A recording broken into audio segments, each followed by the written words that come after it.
In this video, I'll show you how to create category and add on WordPress menu. Let's get started.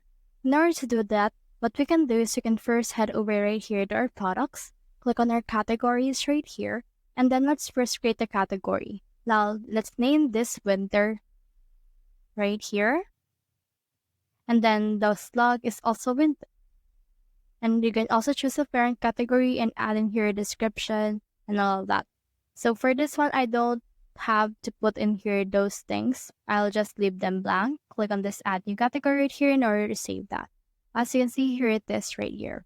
Now, if we want to actually add this particular category, what we can do is we can scroll out on this left sidebar right here until we can see the option for appearance. Now, click on the menus from in here.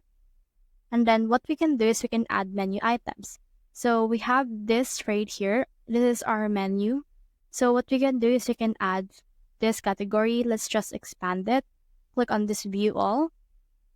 And then once you have clicked on this view all, you should be able to see all of the categories that you have available as well. What you can do is you can just click on that, click on add to menu, and then as you can see, it's been added in here. Once you're done with that, you should be good to go, but first click on the save menu before that. So that's the whole process. If you have found this video helpful, simply leave a like, below, or subscribe because it helps reach more people. See you soon.